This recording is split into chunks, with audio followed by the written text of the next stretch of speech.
Listen up, get ready, I'm not gonna take no more. There's a revolution, a revelation going on in my soul.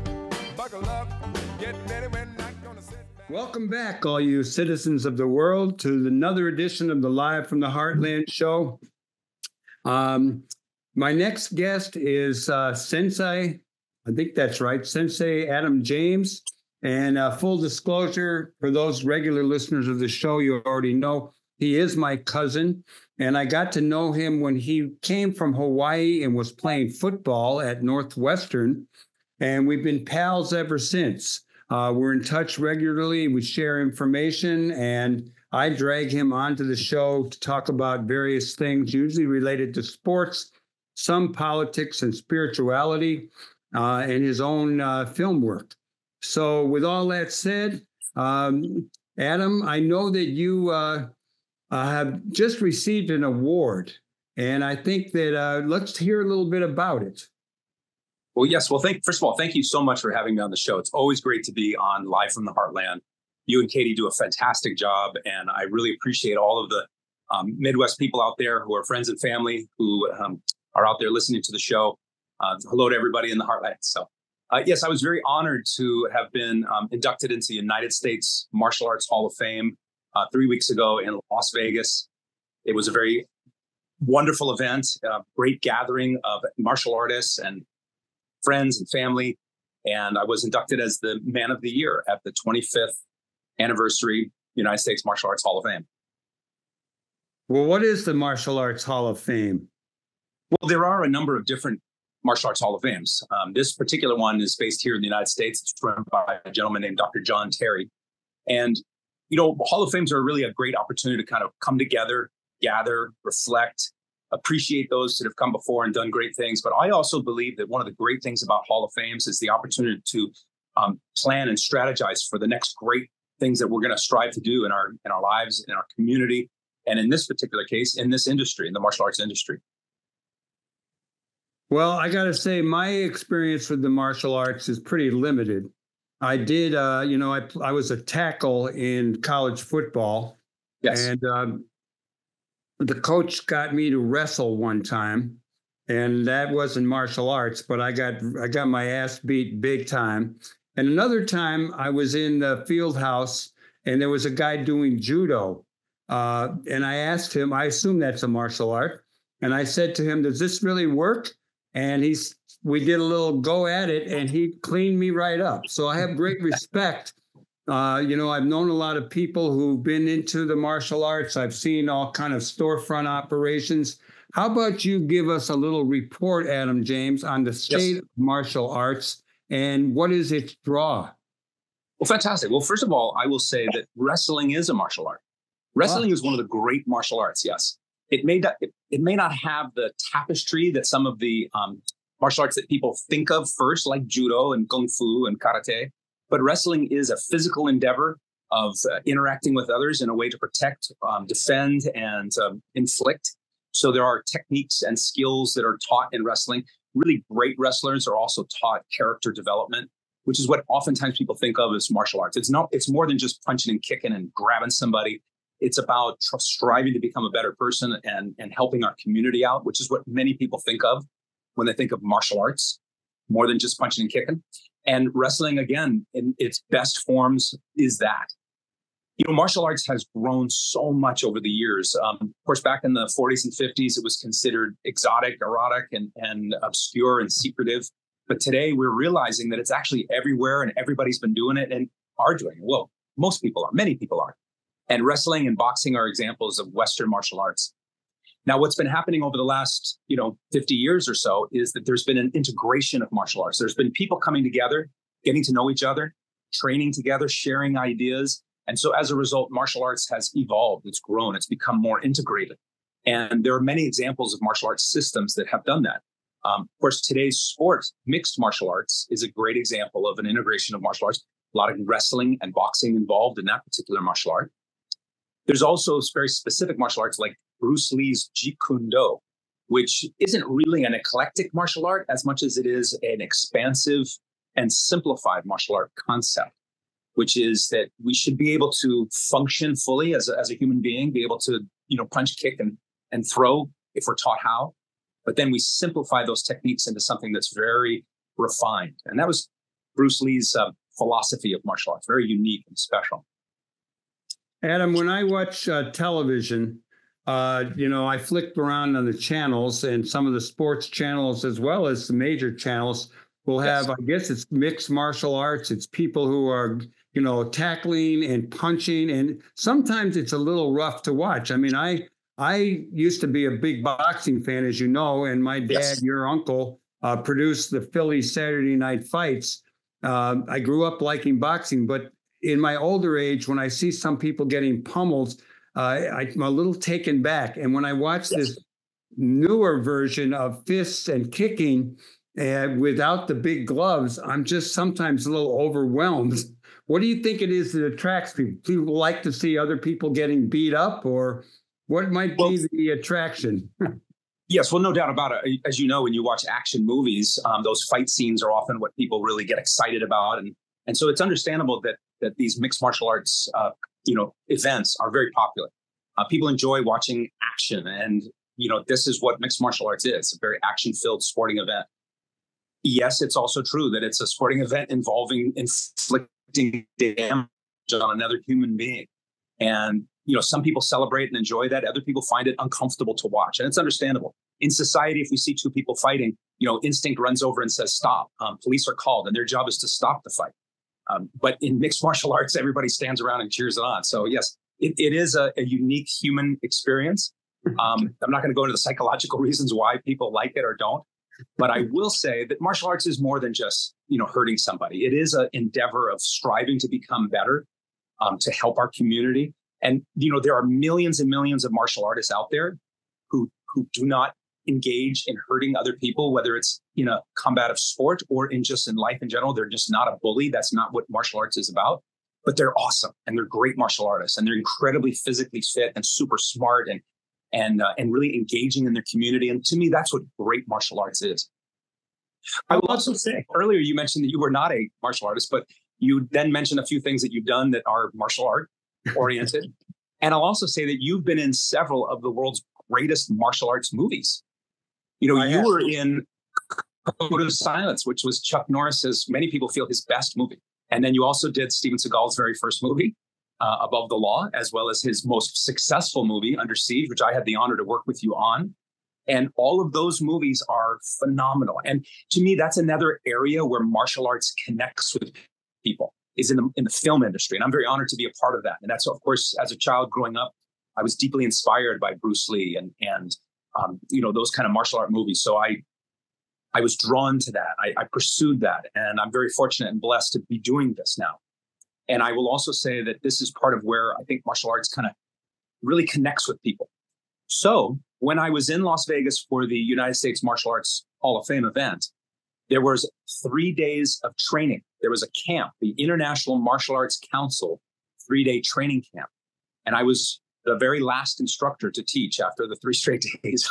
It's literally, you'd go from one martial arts instructor to another. Every 30 to 45 minutes, they would switch. 3 straight days of that. So these people who were doing the camp were, real tenacious people, really putting it all in there. And after 3 straight days of going from one person to another, their brains were just loaded with information. So what I taught was martial arts for film, or stunt fighting with martial arts for film. So I did a little film, session or camp. And it was really fun. What we did, very first thing, introduced myself, talked a little bit about martial arts and film. And then I asked everybody to get together with 2 or 3 others, a small group, so at least 3 people. So one person can hold the camera and the other 2 people can age. And quickly, of course, everybody starts looking at each other. And I say, hold on a second, though. Because in the film world, it's very common for you to show up on the set and know nobody there. It's your very first time meeting these people. This is actually really common in our industry. So you have to have the skill set to immediately connect with people. Meet somebody you've never met with them before, have a brief positive engagement, and then start talking work. The small pleasantries need to get away because it's time to focus and get the job done. So that's a skill in itself. So I said to the group, I challenge you, if you're up for it, don't just team up with people you already know, but try to find somebody you haven't met before. And of course, immediately when I said go, they all started getting together with others that they knew. But that was a great way to start. Let me ask you about the role of women. I mean, the role of women on every level in this country and in the world has changed, whether it be politics, the arts, sports. You know, we're watching the Olympics these days. I mean, I've been full tilt watching the Olympics, and the women in all areas are outstanding. And but when I watch the mixed martial arts stuff on the TV with a lot of fists and tackling, there's a lot of women. Yes. How much of in the whole world of martial arts have women been participating? I know Muhammad Ali's daughter was a hotshot boxer and probably other. But yes. How about the women in martial arts? Well, first of all, women in martial arts have been there all along. They've always been there, and they've always been phenomenal. You know, there's a martial arts system called Wing Chun Kung Fu. Wing Chun was a woman. She was one of the greatest Kung Fu martial artists in China, who actually adapted her martial arts to fit her better. And many people feel that her philosophy of martial arts is supreme, being more simplified and more focused. So yes, martial arts women have always been there. My instructor in Hawaii, Mike De La Vega, Sensei Mike, he would often tell me that one of his first and most important instructors was his grandmother. And she trained him in his family system of Okinawan Kempo, the Miyagi family system, because he was a relative of Shojin Miyagi, the great karate man from Okinawa. But women have been very influential in martial arts. Now, I will point out in regards to that mixed martial arts sport, is that when the sport was initially growing and becoming more and more popular, the leader of the largest league or organization, the the Ultimate Fighting Championships, or UFC, he was against it. He felt it was not right, and he was hesitant to allow for a woman martial artist, women mixed martial arts, to be promoted by his organization. And then there was a woman that came along who changed a lot of that. And her name was Ronda Rousey. And Ronda Rousey was one of the great grapplers or judo people. Her mother is one of the great judo practitioners, a champion of judo. And my dear friend, Jean LaBelle, was one of her mother's instructors and was also an influence on Ronda Rousey, as was his training associate, Go Korchevetchian. And when Ronda first hit the scene, a lot of people were a little hesitant to watch a woman martial artist do this to another person. But she was just exceptionally good, became incredibly popular. And so UFC engaged with women martial artists, mixed martial artists, and it has grown dramatically since. So a lot of props to Ronda and also all the other women who have participated in the early stages of mixed martial arts to get it to the point where it is now, and it continues to grow. Adam, let me ask you about people who are regular listeners or viewers of this show have heard you talk about it, but you're involved in producing a film where you play the lead. And how about giving us a little bit of information about the Man of Copper? Yes. Well, I'm very, very honored and grateful and blessed to be playing this role. There's a character named Dok Sauvage. And in the 1930s and 40s, this was one of the most popular characters in the world. It was a pulp fiction character. And many people consider him the world's first superhero. That character inspired Superman, Batman, and Indiana Jones. Dok Sauvage is basically an adventurer, a detective, a scientist, and a martial artist. The character was kind of lost to history to a certain degree. There were some comic books that were created with this character, licensed and created. And in the 1970s, there was one movie, a feature film starring Ron Ely. Ron was the actor who played Tarzan in the Tarzan television show. He was very popular, and he got to play the role of Dok Sauvage in that movie, Dok Sauvage, Man of Bronze. Unfortunately, the movie didn't do very well. And so, again, it kind of disappeared into history. But, there's an enormous amount of people out there who are huge fans of that character. They gather at pulp fiction festivals. There was just a big one in the Midwest, Pulp Fest. And they would love to see this character be rejuvenated. So there's a guy who fits that bill. He literally is a huge fan of Dok Sauvage, and he's an independent filmmaker in Fresno, California. His company is called Valleywood. And this gentleman, his name is Chris Mackey, had attended a large martial arts gathering event called Dragon Fest. Dragon Fest is an annual expo held here in Los Angeles in Southern California. technically in Glendale, where the Martial Arts History Museum is located. And Dragon Fest is a fundraiser and an event to sponsor, to benefit the museum. I was at Dragon Fest 2 years ago making an appearance, and Chris Mackey of Valleywood saw me there, and he approached me after and asked me to play this role. He also asked another guy who was at the event named Americus Avasamas to play the lead villain. And Americus is an amazing martial artist as well. He's become my really great friend. And Americus is a former USA sumo champion who then got into acting and was in the movie Pirates of the Caribbean, having a scene with Johnny Depp. He was in this new Star Wars show called Boba Fett, a Star Wars story. And he plays our main villain. So we have this heavy martial arts aspect of our show. We filmed 3 episodes, each is 20 minutes in length, in Fresno, California. And we will be releasing the pilot season, these first 3 episodes, very soon, probably this fall. And we'll have an announcement on that very soon.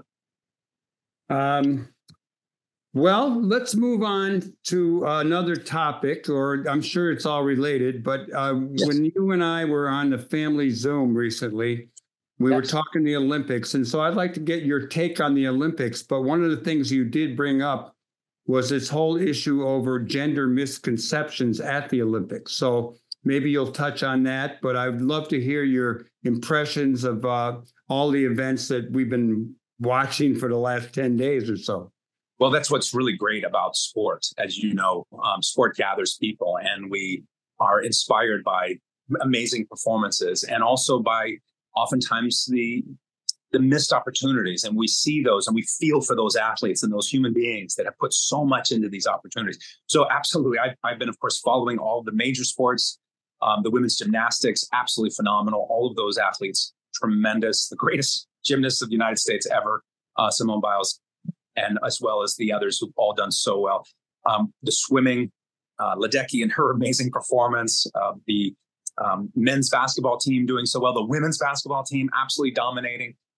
So there's so many great things, but not just for our country. It's also really inspiring when we watch these other countries and their athletes performing so well, and the effect, the inspiration that they provide for their nation and their citizens. It's just, just a phenomenal thing. That's why I love sports and why I love the Olympics. You wanted to address the gender question? There was Yes. You were talking the other day. Yes, sir. So for those that know the sport of boxing, boxing is a unique sport. Professionally, it is unregulated. I mean, there are various aspects of state athletic commissions, but there is no national or international commissioner of boxing. And there are some experts in our sport, some professionals in our sport who believe that there should be, which would clean up a lot of the issues. Amateur boxing is even worse. So there is an organization called the International Boxing Association, the IBA, which is loosely affiliated with the country of Russia. And the IBA has a bad reputation. They have had numerous scandals and issues through the amateur sports world, to the point where recently the International Olympic Committee, the IOC, stripped them of all rights to in any way regulate the amateur boxing scene. And the IOC has taken over the international amateur boxing and is in charge of this Olympics. So what you want to know about the IBA is in a recent World Boxing Championship, they did a number of tests on the athletes. And right before the championship fights, they decided that 2 of them were no longer eligible. After they'd competed in the tournament, after they'd gotten all the way to the finals, the IBA did not release what these tests were, how they conducted them, or what the actual results were. But they did blanketly say that these people tested for being XY chromosome, which is rather odd that they had that exact analysis, but that's what they claimed. And they denied these 2 athletes from performing. When their eligibility was reviewed by the IOC determined that they were female at birth and they would be female in this Olympic competition. Both of them look more masculine than feminine in some aspects, look very strong. And one of them apparently has if not both of them, have some genetic predispositions that make them higher in testosterone than other women. And so there's been a belief in some circles and some social media posts, certainly, that they're not women, that they're actually men. And the one who's from Algeria in particular has been the target for a lot of this. And what we have to know is that in the country of Algeria, which is a Muslim country, it is literally illegal for her to claim to be an opposite sex. It is illegal to go through a sexual transition. So she was born a woman and she's been competing as a woman and she's lived her whole life as a woman. That brings up the question of, should we be doing testosterone tests for these athletes and having certain levels that are acceptable versus not? Well, those are all discussions to me, for the organization. I believe in freedom. I believe that these organizations should have the right to set their own rules of what they allow and don't allow. And this goes for high school sports, college sports, and professional sports. I believe that the government shouldn't be getting involved with these and be arguing where these lines should be set at, whether they allow for, doctors to check for people's gender or whether they have testosterone testing, however that's handled. I believe these organizations should set up those rules and control that. I'm not a believer that the government should get involved with that, but I do understand there's a lot of angst out there. A lot of people are very angry, concerned. A lot of that is fueled by misinformation, but I do wish them all well. And again, it comes back to what the Olympics is all about, which is gathering, competing, and celebrating. Well, Adam James, I want to thank you. I'm going to call you Sensei Adam James these days, now that you got the award of the Man of the Year. And we'll have you back on not too far off. It's always a pleasure to talk to you. And if I may, I'll leave one last thought for you, because I really enjoy talking about movies, martial art movies. That's a big part of my life. And I will share with all of you that this year is the 70th anniversary of The Seven Samurai, what is considered probably the greatest martial art movie ever, and a movie that many people feel is the greatest movie ever, deeply inspiring to modern filmmakers like Steven Spielberg and George Lucas. The Seven Samurai by Kurosawa is out now. You can check it out. I highly recommend it. One of the greatest movies ever. Okay, Adam James, thanks for coming on, and we'll have you on again.